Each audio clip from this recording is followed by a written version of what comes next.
Hello everyone, happy Sunday and welcome back to What's Hot with Chitchat. I'm a new channel and if you're new here, please subscribe to my channel. I post every Sunday What's Hot with Chitchat and I post beauty videos in the week every Wednesday and Friday at 4 p.m. So do not miss out. Let's get right into it. Let's start with the one and only Love Island. So Love Island starts as of tomorrow, Monday the 13th of January. Love Island All-Stars, may I also add. So not Love Island, Love Island All-Stars. To be honest, these All-Stars situations just sounds like Love Island is just trying to find a way to keep going. With these old people coming in, I don't know, it just seems like maybe they're trying to relight that flame of celebrity again. Could be wrong, and maybe they're genuinely looking for love. Probably not. Who's going to Love Island to find love? No one. I mean, there might be that small percentage, but let's be honest, no one. If I was going into Love Island, damn right, I'm actually going in for the money, not love. And at the very end, I feel like, you know, when they're like love or money, I'd probably just do the love thing just to not get cancelled. But really, I was thinking, let's just pull it for money. And obviously the brand deals. This year, on the Love Island All-Stars, we have Curtis. And honestly, I'm kind of excited to see Curtis. I did like Curtis the first time round. I liked him, but then I didn't. Like, he was a goodie. Then he started to show his true colours and wasn't so nicey nice all the time. And that's when I started to like him, actually. He just made me laugh. And when he was with Amy, I know it wasn't nice on Amy, but when she was like, I came here to tell you that I loved you. That is like the funniest thing ever. And he's just sat there like,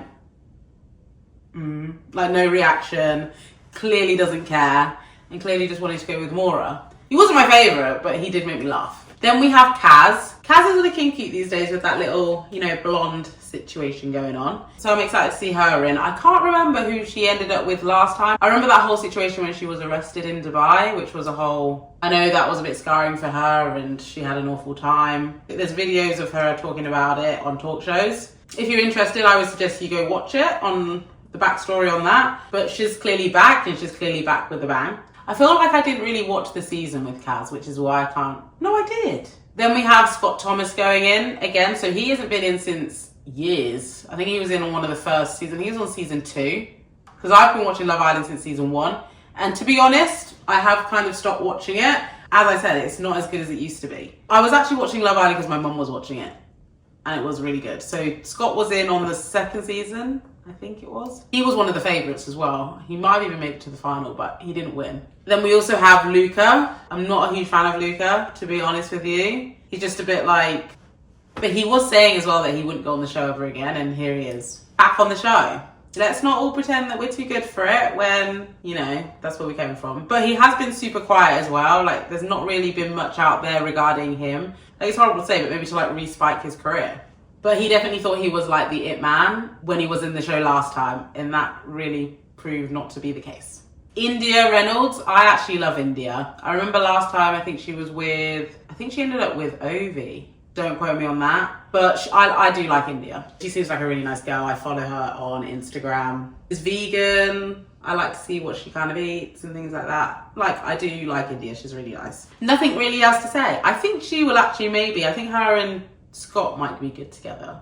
Maybe. Then we have Marcel Somerville. And we all remember Marcel. Every single episode, he mentioned that he was in the Blazing Squad. And to be honest, Blazing Squad is before my time because I didn't actually remember them. Sorry, Marcel! But that was his claim to fame in the villa and he loved talking about it, I remember. Like, that was a personality trait of his, that he was actually in the Blazing Squad. I keep seeing Marcel getting so much hate online that he's 39 and going into the villa. And apparently his divorce hasn't gone through yet. Something like that. So essentially, he's still married. And for me, that doesn't really matter because he is getting a divorce. Divorces take ages. And maybe he's trying to re-spike his career. So he's not actually in a relationship. Like, we can confidently say he's not in a relationship, but he does seem to be married on paper because he is. His divorce hasn't gone through. But there's nothing wrong, I don't think, with him going into the house. And the ageism, saying he's 39. To be honest, it is a bit on the older side to be going in Love Island. I mean, in our minds, Love Island was more of, oh, I'm like 19, I'm like 20, I'm like 21. I remember over 25 was like, oh, you're over 25 and you're going in, kind of thing. Remember when you're younger in X Factor when they used to be like the over 25s, you would be like, oh my god, that's so old. It almost sounded like, oh, your career is almost over, so you're going to be going into the over 25s in X Factor, and it's like, what? And when you're little, you think, oh my god, that's so old. So everyone above 16 to 25 is in like the girls. Then you got the boys, everyone below 25, the groups, and then you have, you're in the over 25s, and they were always with Louis Walsh, and you'd be like, there's no point in them really winning. And not that 60 is an old age, but that's almost what it felt like. Like over 25s was like you're 60. Like you've only got a few years on you. So him going in at 39 does seem a tad old, but each to their own, eh? And hopefully he's not creepy or anything. He's actually literally 40. There's Ronnie Vint. I didn't watch his season, but I do know that he literally was in the Love Island villa like 2 seconds ago. Gabby Allen, so she was actually with Marcel, so I wonder if they'll rekindle things. To be honest, that'll probably be the most appropriate thing for him to do. There's Naz. I do remember Naz in the villa, but I don't recall him staying all that long, to be honest. Catherine Agbaji. She was in there a few years ago. I do remember her being in. That was the last season I proper watched. Oh yeah, she was with Scott. That was it. She was with Scott, who seemed quite quiet, and you were unsure if he actually liked her, but he genuinely said like he did. And then Catherine ditched him to go with someone else. And then they both got checked out eventually because Catherine thought she was doing the correct thing when she actually didn't do the right thing at all. She should have stuck with Scott. And Scott ended up staying longer, and Scott ended up being like a favourite of that season. So let's see how this season goes, and hopefully there's not any embarrassing moments or too many. I remember the one last year was actually quite good, the All-Star, and I'm hoping this one's just as good as I'm going to be actually clocking into this one. Usually I don't, but this year I'm going to give it a chance. Let's move on to the Golden Globes this year. So we all saw the hate that Kylie was getting from Demi Moore, right? Let's just also talk about the fact that Kylie was with Timothy. I completely forgot that they were in a relationship. They've been going out for something like 2 years. I completely forgot, and they were kissing at nobody will see that, but they were kissing at the Golden Globes. I just find that so random, the relationship. I'm not sure why. It's just completely different to both their previous partners in the past, let's be honest. Especially Kylie's. Timothy Chalamet was at the award ceremony with Kylie, sitting at a table with Ellie Fanning was clearly in the picture. Well, the first video clip I saw, Demi Moore was going over to say hello to Timothy. So it looked like, and then Kylie was also trying to get involved, but clearly was being ignored. So it looked more like, oh, it could have been a genuine accident, like it's just the angle we were seeing. And then you saw the next angle, and she completely blanked Kylie and went straight to Ellie Fanning. They were having a conversation, she never engaged. It was almost like Kylie was saying something and she was like, oh, okay, and then continued to talk to Ellie and then skipped through Kylie and then went to Timothy. So clearly Kylie wasn't welcomed at the Golden Globes by some. But maybe Kylie should be scared because her and Demi Moore are kind of giving like the same, almost like dark hair. Maybe she should be scared. Maybe Demi Moore's coming for her man. And Demi Moore does like them younger. Remember she was going out with Ashton Kutcher for like the longest time. And there was quite a bit of an age gap there. So maybe Kylie, you need to be scared. Snatched. To go through the Golden Globes, my favourite outfits, I needed my piece of paper because there's quite a few. So we'll go with best dressed and then we'll go worst dressed. And we'll go people who are just a bit meh for me. Like meh just means like, not the worst, but also not great. So first for me is Viola Davis. Like I think she looks amazing. She was wearing black, sequin black, gorgeous, with a cape on it, but the cape had different colours going through it. I thought it looked amazing. Her hair, her makeup, she looked gorgeous. She was wearing Gucci, so she was strutting out on the carpet, 10 out of 10. Zendaya, so Zendaya looked gorgeous in her Louis Vuitton orange dress, very like satin. I feel like that's the theme this year, satin looking dresses that almost look like you can't crease them. And she had her engagement ring on, so she's obviously engaged to Tom Holland, so her last name soon will be Zendaya Holland.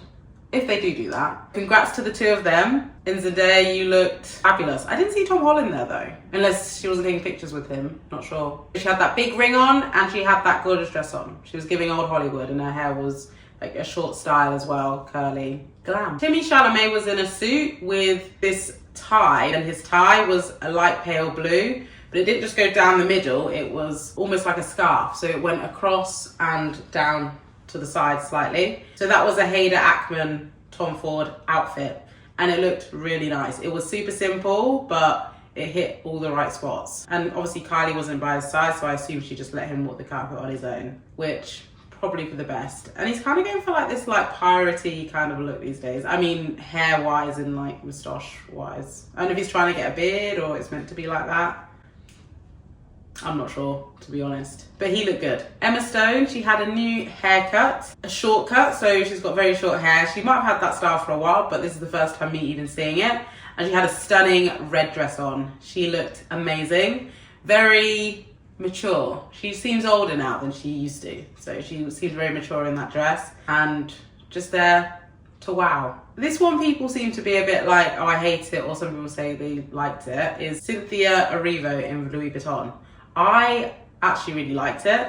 I didn't love it, but I did really like it. I thought it looked quite nice. The way the dress fell almost looked like a summer dress almost. It was black. It draped down to me in a nice way, and then at the top it was kind of square. It was different, but it wasn't too out there. It was nice. Nicole Kidman, so she was wearing Balenciaga. It's nice sparkly dress. That looked really nice. It was all like draped down, gorgeous. And a dress, if I went to the Golden Globes, I'd love to wear that. That would probably be the dress I would be wearing. Everything was right about it.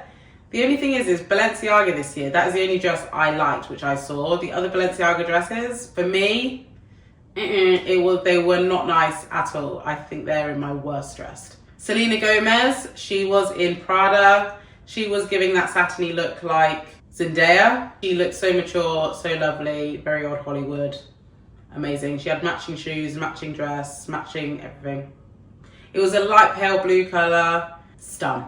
Zoe Saldana, she looked amazing. She was wearing Saint Laurent and Cartier, and it was a beautiful brown tone dress with a, I don't know what they're called, they like drape over, not a scarf, but that was in satin, so she looked great. She looked simple, but it was giving glamour with all the right tones, and it was very mature. I really liked it. And for the girls, last on my list is Ellie Fanning. I've seen people review it and say that they don't like the dress on her specifically because it kind of washed her out, but I really liked the dress. I really liked the dress, I really liked the cheetah print on the top, and I think she looked great in it myself. It was a bold choice, but it was one of the only ball gowns, and I am a sucker for ball gowns, but that was one of the only ball gowns I really saw, and I really liked that.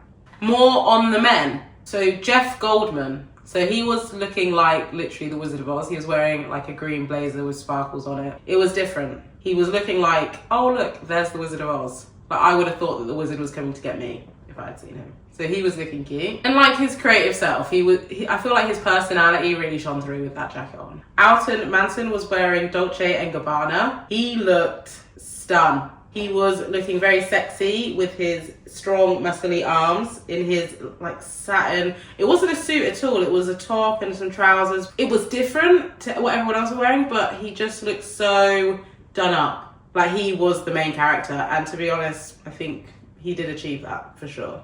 But that was actually my favorite male outfit out of everything that everyone wore. And I'm a sucker for the color black. Like I love a black outfit. And that just looked gorge. I feel like I fancied him a bit in that. Nicolas Chavez, he was wearing a suit, head to toe, but it was in burgundy. Looked lovely, nothing really to rave about, but he was well dressed. And Daniel Craig in Giorgio Armani, again, another suit, but he was well dressed. If I was a guy, I would be going in their outfits. Very smart. So now we're on the worst dress list. And we're going to start with the guys for the worst dress. Coleman Domingo. He was wearing Valentino, and I feel like he could have done so much better. He was this close to being on my best dress, but that undershirt in the polka dots, it's just a huge no. But what they did with the tie, it was almost like a bow. So nice, I liked that. But then the undershirt is what brought it down for me. Like the polka dots just weren't it. I can see why they might have done that. Maybe they thought they needed another pattern, but it was too busy. Like I couldn't concentrate with those polka dots. And Jeremy Strong, he would have looked better if you took that hat off. If you took the hat off, I think it would have been nice, but that hat just ruined everything. It was like, where are you going? We can't see you, and I feel uncomfortable. Take the hat off. So you should have taken the hat off. I liked the suit itself, but the matching hat and the matching accessories is not where it was at. It wasn't giving. I think he thought he was giving fashion connoisseur, but he wasn't. Take it off. Now let's go to the girls.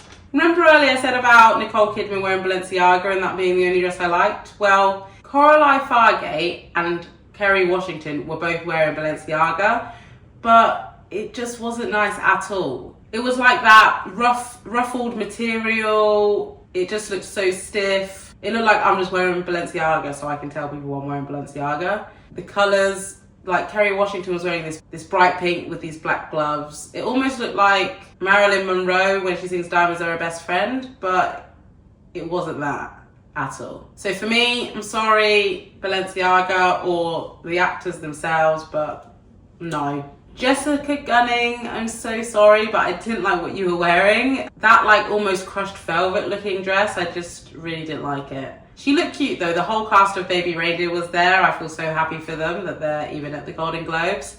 But I just didn't like that outfit. I'm sorry. Carla Sophia, the orange and yellow dress.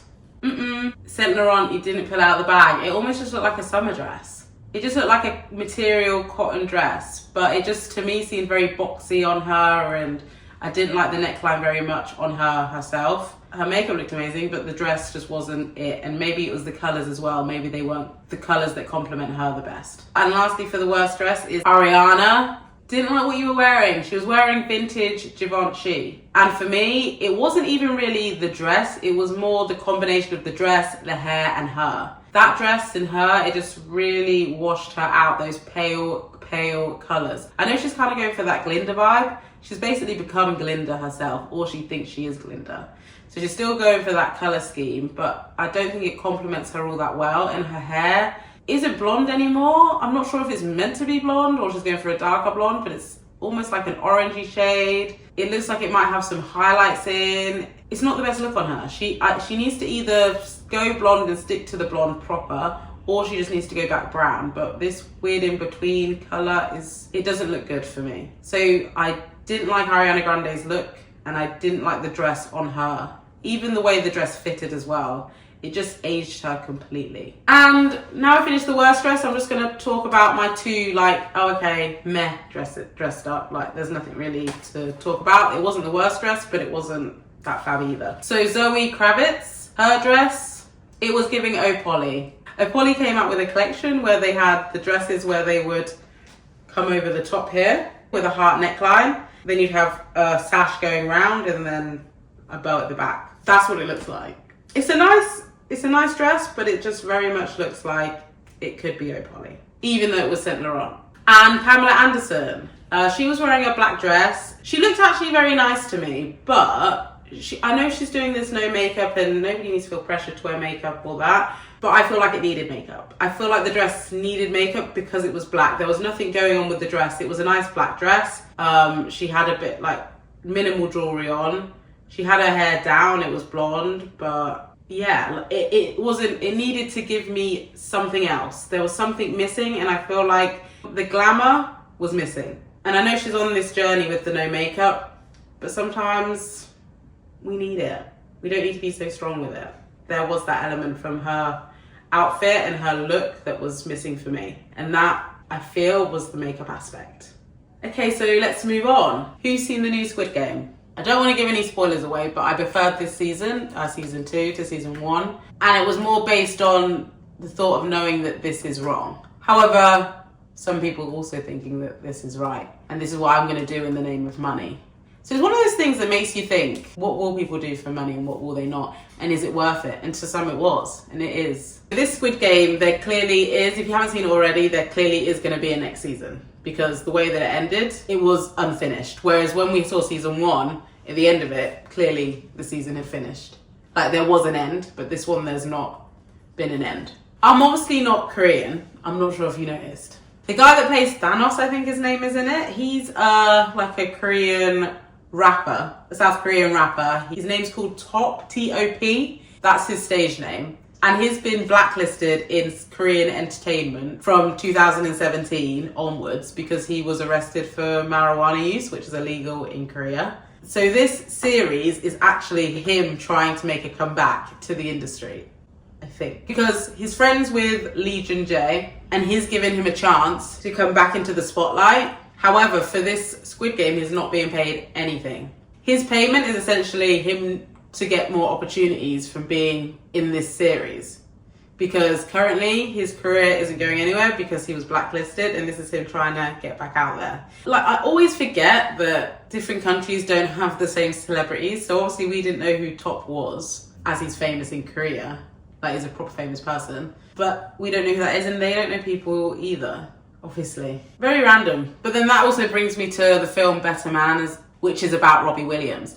Obviously Robbie Williams is famous here. He has been quiet for many years. I've heard Americans saying they don't know who he is. And fair enough, they wouldn't know. Why would they know who he is? Take That never made it in America. So they never experienced the whole Take That, Robbie Williams leaving the band, him and Gary Barlow not getting along. They never experienced any of that. So that Better Man film is an international film, but apparently it's not grossing as much as they thought it would. I believe so far it's made 3.5 million maybe internationally, and then in the US it's made like 110k. It's only at selected cinemas there. So on the 10th of July, which would have gone now, they're going to be releasing it, so maybe it'll make more money. But people are saying, oh, I don't even know who that is. Like, I'm going to have to Google the person it's about just to figure it out. They put a whole budget of $110 million into that film. That's crazy. And it's not even, like, let's hope it has some more success, but I don't even know if it's going to surpass that amount, to be honest. I don't even know if I'm going to see it. I'll probably see it when it comes out on the TV, but I don't know if I'm going to go to the cinema to watch it. I'm loving angels instead. I don't know if I'm going to see Better Man. But I don't mind Robbie Williams. And he's like a monkey in it as well. I believe they probably did that. I mean, he said he never felt evolved, which is why they did that. Or he didn't feel as evolved as everyone else. However, I think they also did that to encourage people to go and view the film because it's different. However, it might be a slow burner. I know it sounds like I'm slagging it off, but maybe it's a slow burner. Maybe it'll be like The Greatest Showman. And lastly today, I just want to talk about Emma Chamberlain's new story time she's come out with on her podcast, where she's talking about her first relationship that she had. And everyone, I don't know, this is just speculation, but is she talking about Ethan Dolan? For me, I watch YouTube quite a lot, so I do follow Emma Chamberlain. I followed the Dolan twins back in the day. And then they had the sister squad, which they had with James Charles, Emma Chamberlain, Grayson Dolan, and Ethan Dolan. So they were all like a little squad. People were just teasing, because James clearly fancied Grayson, or he would act out that he did, but Grayson wasn't interested. So people would tease, and then you had Emma and Ethan. There was one clip of that I did see years ago where Emma and Ethan were at the gym together walking about. And then people were like, oh, they're dating, but it never came out. But she's come up with a story time. She said how old she was. She said she was 17, and the age kind of lines up, and she's talking about how it was her first love, how it ended, how she felt when it ended, how he treated her, and it sounds like it might be Ethan. So I would definitely recommend listening to that. It's a bit juicy. Okay, so that's all I have for you guys today. Thank you for watching What's Hot with Chit Chat. If you enjoyed this episode, please give us a like and subscribe to see more content like this. Please leave anything in the comments so we can talk about what we've talked about today a bit more. Let me know your thoughts on everything that we spoke about. Thank you for watching. Bye.